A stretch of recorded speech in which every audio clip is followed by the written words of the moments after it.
مجھے بڑی خوشی ہوئی ہے کہ حالات اور وقت کی نزاکت کو دیکھتے ہوئے یہاں کے نوجوانوں نے محسوس کیا کہ ایسے حالات میں ہم نوجوانوں کی کیا ذمہ داری ہوتی ہے، اور ایک مسلمان ہونے کے ناطے ہمیں ان حالات کو کس طرح سے دیکھنا چاہیے، اس کا تجزیہ کس طرح سے کرنا چاہیے، اور ان حالات میں ہمیں کس طرح سے آگے بڑھنا چاہیے، یہ ایک اچھی علامت ہے۔ جو قوم بیدار ہوتی ہے، جو قوم زندہ ہوتی ہے، جو قوم جذبہ اور حوصلہ رکھتی ہے، وہ اپنے مستقبل کے بارے میں خود سوچتی ہے، دوسروں پر اعتماد نہیں کرتی۔ جو قوم اپنے مستقبل کے سلسلے میں، اپنے فیوچر کے سلسلے میں دوسروں پر بھروسہ کرتی ہے، وہ قوم کبھی اپنے پیر پر کھڑی نہیں ہو سکتی، وہ قوم پھر کبھی آگے نہیں بڑھ سکتی، ہمیشہ دوسروں کے پیچھے چلے جائے، پھر اس کو غلبہ اور عزت حاصل نہیں ہو سکتی۔ تو ہمیں اپنے مسائل کو اپنی شریعت کی روشنی میں خود سے سوچنا چاہیے، خود سے غور کرتے رہنا چاہیے۔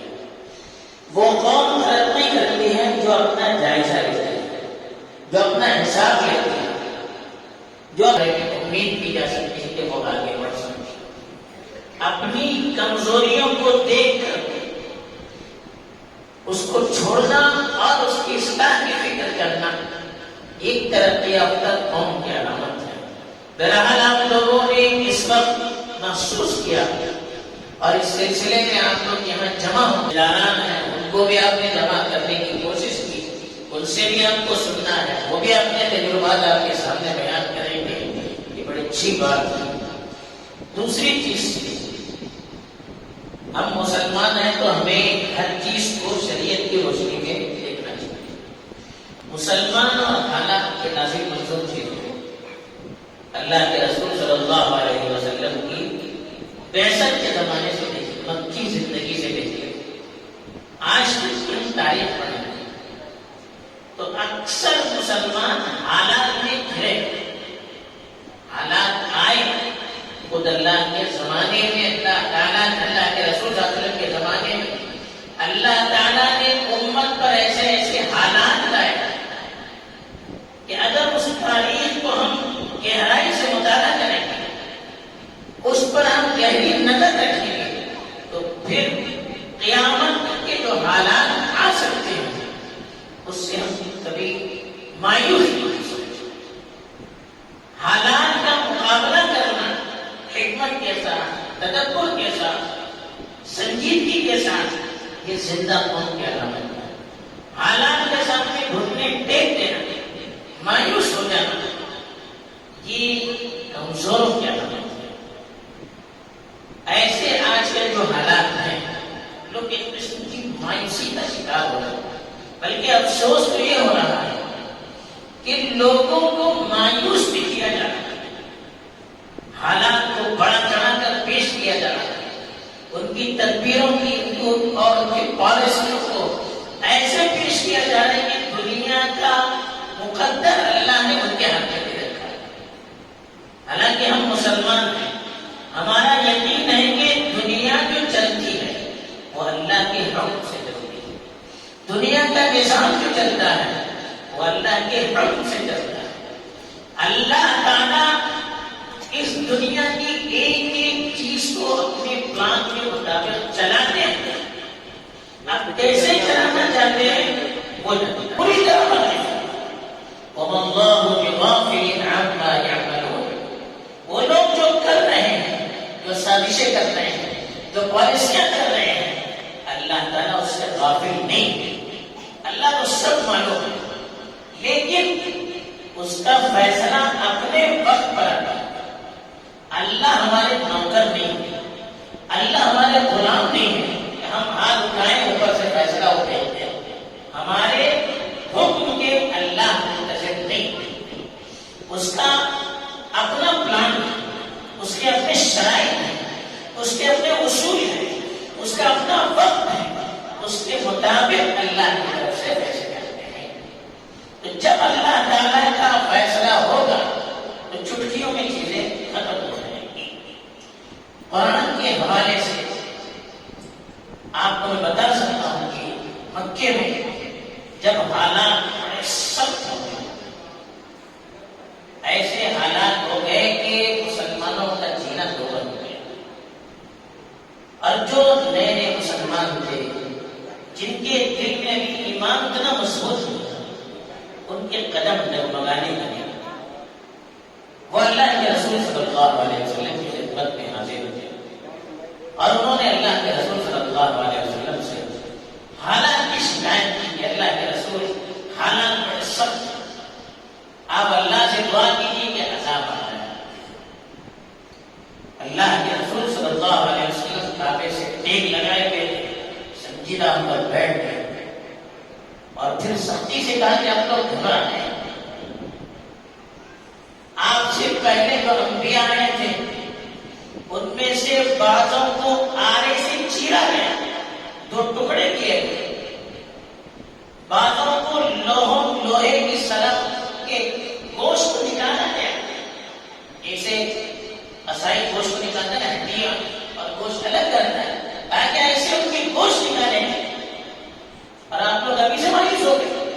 یعنی اللہ کے رسول صلی اللہ علیہ وسلم نے بتایا کہ آج جو حالات ہیں اس سے سب اس وقت کے انبیاء پر حالات آئے، لیکن وہ پیچھے نہیں ہٹے، انہوں نے اپنا مشن چھوڑا۔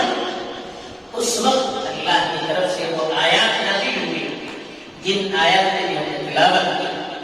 اللہ تعالیٰ اس وقت جو آیت اللہ نے نازل کی اس میں اللہ سوال کرتے ہیں، احسب الناس ان یترکوا ان یقولوا آمنا وهم، اپنے دین کے سلسلے میں ہم کسی سے سمجھوتا نہیں کریں گے، مر سکتے ہیں لیکن دین کا سودا نہیں کر سکتے۔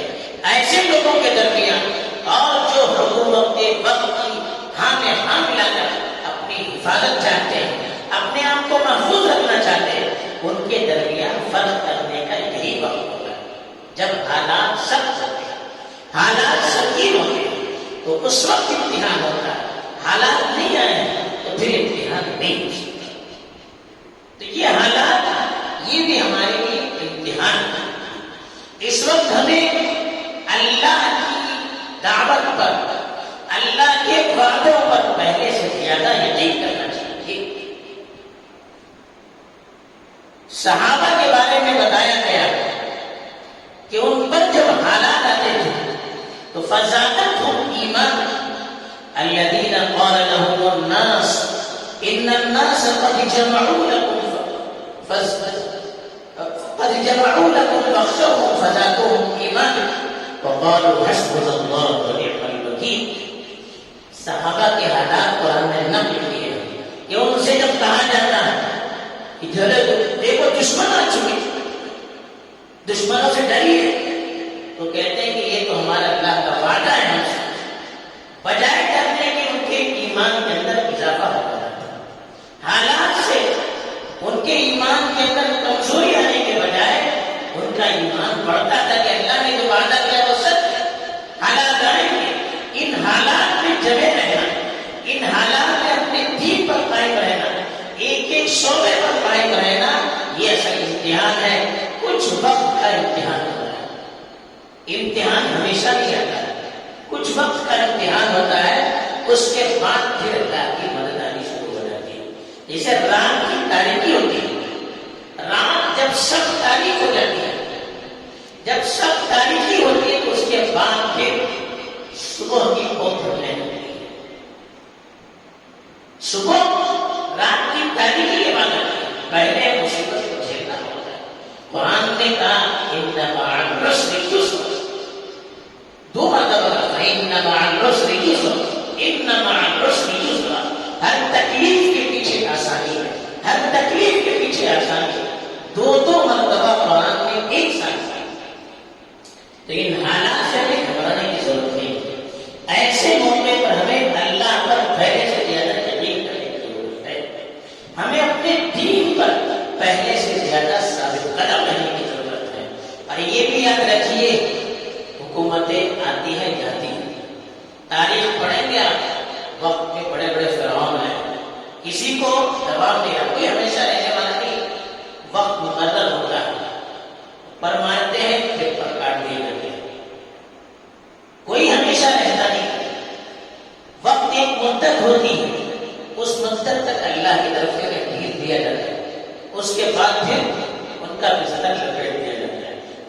پہلے بھی بہت سارے فرعون آئے، اس ملک میں بھی اس سے پہلے بھی اس سے سخت ترین حالات آئے، ایمرجنسی بھی اس سے سخت حالات آئے۔ آزادی کے موقع پر 1857 سے 1757 سے 1857 پھر اس کے بعد 1857 سے 1947 کے درمیان میں جو حالات آئے، خاص طور پر یہاں کے مسلمانوں پر ہم سوچ نہیں سکتے۔ لاکھوں لوگوں کے خون سے زمین رنگین ہو گئی، لیکن کیا مسلمان جھک گئے؟ مسلمان پیچھے ہٹے؟ اس سے ان کی ہمت اور بڑھی۔ آج اسی لیے تو ہم زندہ ہیں، ورنہ جو حالات مسلمانوں پر آتے ہیں، اگر یہی حالات کسی دوسری قوم پر آتے تو کب کے تاریخ سے بچ چکی ہوتی۔ آج تک مسلمان زندہ ہے، مطلب کیا ہے کہ ان کے اندر پاور ہے، یہ زندہ قوم ہے، مردہ قوم نہیں ہے۔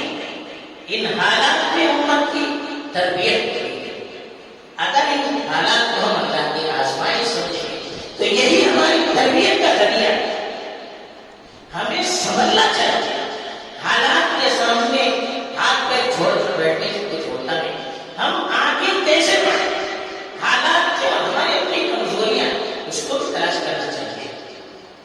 ظہر الفساد فی البر والبحر بما کسبت ایدی الناس، قرآن نے کہا کہ زمین اور آسمان کے میں جو فساد آتا ہے، بگاڑ آتا ہے، یہ تمہارے اپنے اعمال کی وجہ سے آتا ہے۔ ہماری کیا کمزوری، یہ بھی تو ہمیں دیکھنا چاہیے۔ ہماری اپنی کمزوریاں ہیں، اس کا ہمیں ان حالات میں جائزہ لینا چاہیے۔ ہماری نمازوں کا کیا حال ہے، ہمارے آپسی معاملات کیا ہیں؟ ہم کاروبار کرتے ہیں تو دھوکہ دیتے ہیں، ہم آپس میں ایک دوسرے سے دشمنی کرتے ہیں، ہمارے اخلاق کیا ہیں؟ نوکری کرتے ہیں تو اس میں امانت نہیں، کاروبار کرتے ہیں اس میں امانت نہیں۔ ایک وقت ہوتا کہ مسلمانوں پر لوگ آنکھ بند کر کے بھروسہ کرتے تھے اور کہتے تھے کہ مسلمان کبھی جھوٹ نہیں بولتا، مسلمان کبھی خیانت نہیں کرتا، لیکن آج سب سے زیادہ جو لوگ بزنس کرنے والے شکایت کرتے ہیں وہ مسلمانوں کی کرتے ہیں۔ سب سے زیادہ شکایت ہماری ہو رہی ہے، کیوں ہو رہی ہے؟ غیر ہنستے ہماری آپسی دشمنیوں کو دیکھ کر، آپسی چپکلشوں کو دیکھ کر غیر ہنستے ان کے سامنے ہم ایک دوسروں کی دشمنیاں لے کر جاتے ہیں، اپنا راز ان کے پاس لے جا کر کرتے ہیں۔ کیسے ہم ترقی کریں؟ کیسے ہماری اصلاح ہوگی؟ ہنستے ہیں کوئی چیز ہماری محفوظ نہیں رہ سکتی، کیسے ہماری ترقی ہوگی؟ ہم شراب کباب میں مست، بے حیائی ہمارے اندر، لوٹ مار ہمارے اندر، ایک دوسرے کی دشمنی ہمارے اندر، ایک دوسروں پر حملے ہم کریں اور پھر ہم اللہ کی مدد کا انتظار کریں، یہ تو مذاق ہو جائے گا۔ یہ تو ایک قسم کا مذاق ہے کہ ہم اللہ کی رحمت سے دور کر رہے ہیں اپنے آپ کو، اللہ کے غضب کو دعوت دے رہے ہیں اور پھر اللہ کی مدد کا انتظار کر رہے ہیں، یہ دھوکہ ہے۔ پہلے ہمیں اپنے گریبان میں ہو کر چھان کر دیکھنا چاہیے کہ ہم اللہ کی مدد کے کتنے مستحق ہیں۔ ایک وقت ہوتا ہے کہ مسلمانوں کے معاملات دیکھ کر لوگ متاثر ہوتے تھے، مسلمانوں کا کیریکٹر دیکھ کر لوگ متاثر ہوتے تھے اور کہتے تھے دیکھیے یہ مسلمان، یہ مسلمان، انگلیوں سے کہتے تھے، اشارہ کرتے، جو آدمیوں میں ایک مسلمان ہوتا اس کے اخلاق کو دیکھ کر، اس کا کیریکٹر دیکھ کر لوگ پہچان جاتے تھے کہ یہ مسلمان، یہ مسلمان، یہ مسلمان۔ آج اوپر سے پانی ڈال دیا جائے ٹنکی کے بھرے گی نہیں، پہلے ٹنکی کی اس کے اندر جو سوراخ ہے اس کو پہلے کاٹنا چاہیے، اس کو بند کرنا چاہیے، پھر پانی ڈالیے، پھر سب کچھ کر سکتے ہیں۔ پہلے اس میں سوراخ ہو ہم کچھ نہیں کر سکتے، ہم خود کمزور ہوں، ہم خود گناہوں میں، ہم خود غلط چیزوں میں مبتلا ہو، ہم خود اپنے اعمال سے، اپنے کیریکٹر سے اپنے آپ کو اللہ کے رحمت سے دور کر رہے ہو، پھر ہم دشمنوں کا مقابلہ کیسے کر سکتے ہیں؟ پھر ہم دشمنوں کو کیسے متاثر کر سکیں گے؟ کس منہ سے ہم اسلام کا تعارف ان کے پاس کر سکیں؟ یہ حالات ہمارے بھی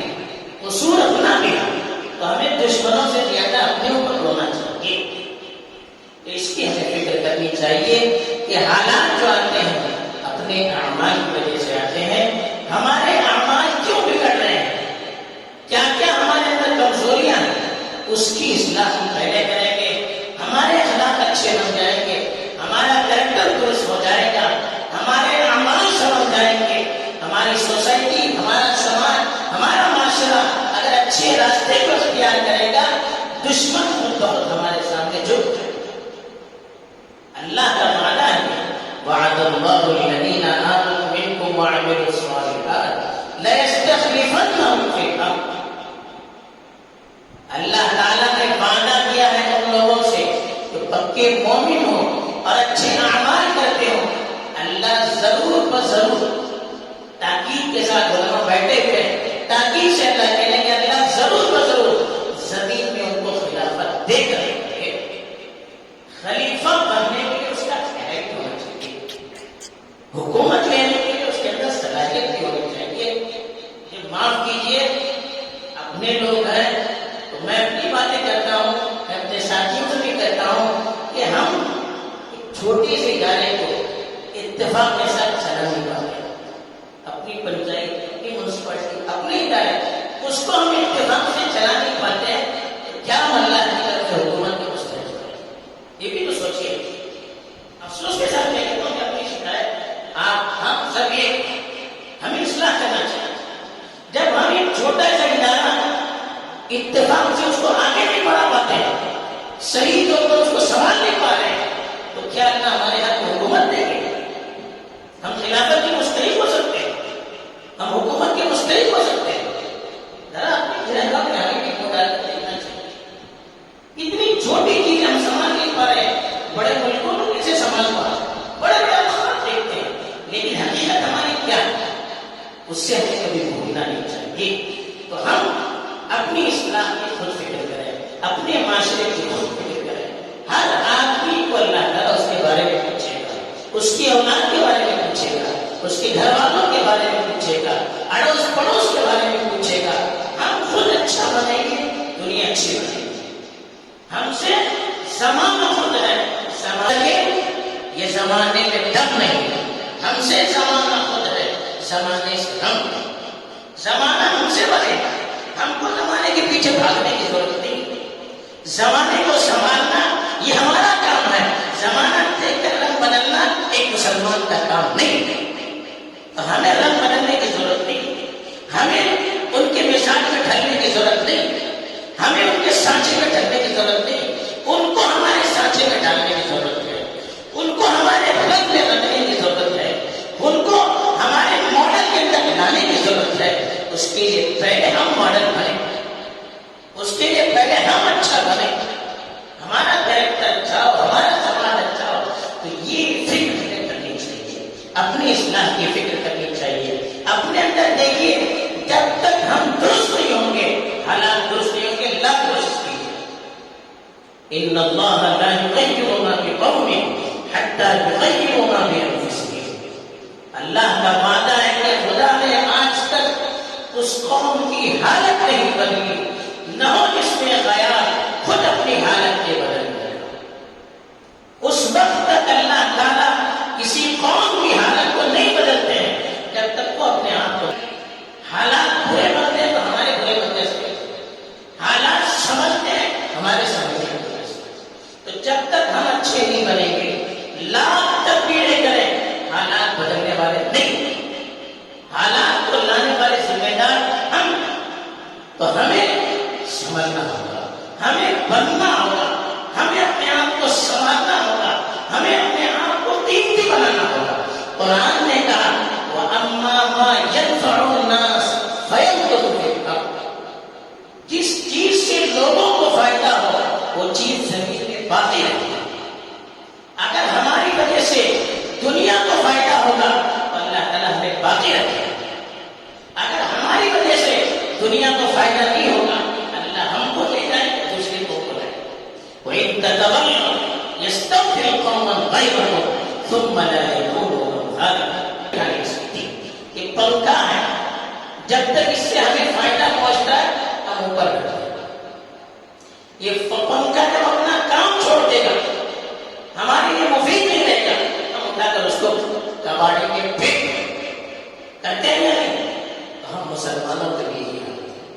ہم مفید رہیں گے، دنیا کے لیے مفید ہوں گے، تب ہمارا وجود باقی رہے گا. اور یہ ہمارے یہاں باقی رہنے کے لیے جواز.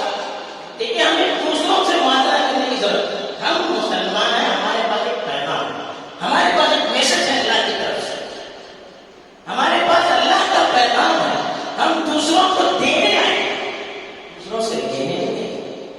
وہ غلط کرے تو ہم بھی غلط کریں نہیں، وہ غلط رائے اختیار کرے ہم بھی غلط رائے اختیار کریں نہیں. ہم ان کو دیکھ کر سنبھلنے والے نہیں، ہم ان کو سنبھالنے والے. وہ غلط کریں کہ ان کے پاس پیغام نہیں، کوئی میسج نہیں، انبیاء کا پیغام ان کے پاس نہیں.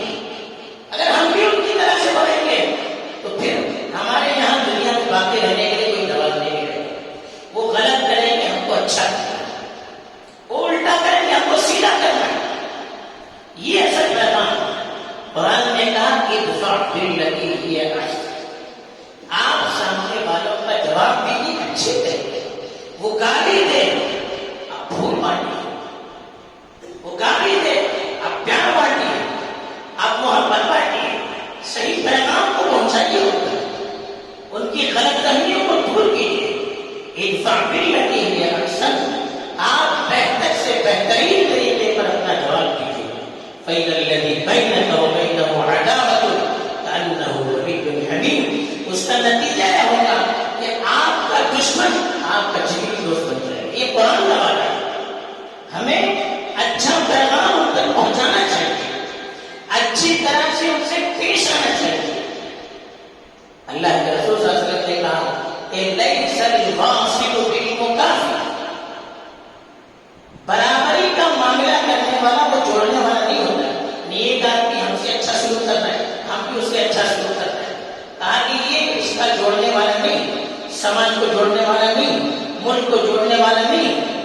اصل جوڑنے والا وہ ہے سامنے والا ہم سے تعلقات توڑ رہا ہے، ہم اس کو جوڑ رہے ہیں. سامنے والا ہم سے غلط سلوک کر رہا ہے، ہم اس سے اچھا سلوک کر رہے ہیں. سامنے والا ہم کو گالی دے رہا ہے، ہم ان کی تعریف کر رہے ہیں. سامنے والا ہم پر تھوک رہا ہے، ہم اس کو پانی دے رہے ہیں. یہ اصل جوڑنے والا ہے. یہ اصل شخص ہے جس کی وجہ سے خاندان بھی جوڑتا ہے، جس کی وجہ سے سماج بھی جوڑتا ہے. دونوں طرف سے آگ جلائی جائے گی، ملک برباد ہو جائے گا. کوئی آگ جلا رہا ہے تو دوسرے کو پانی ڈالنے والی چاہیے. آگ کو بجھانے کے لیے پانی ڈالنے کی ضرورت ہوتی ہے. آگ کو بجھانے کے لیے آگ جلائیں گے تو ہم بھی آگ جلائیں گے، جیسے وہ آگ جلا رہے ہیں تو ملک پورا برباد ہو جائے گا. وہ آگ جلا رہے ہیں تو ہم پانی ڈالیں گے. پانی کیا ہے؟ یہ ہے اچھے اخلاق. پانی کیا ہے؟ سچا پیغام. پانی کیا ہے؟